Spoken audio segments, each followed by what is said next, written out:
Так, отзыв по этим вот пресс-клещам. Достаточно маленькие. Вот у нас получается 10-й наконечник. То есть он зажал вполне адекватно и достаточно легко.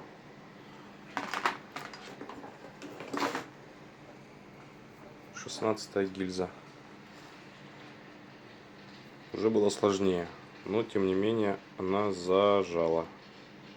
То есть достаточно крепко все. Не обращайте внимания, обжимал в изоляции. Не было кабеля нужного сечения.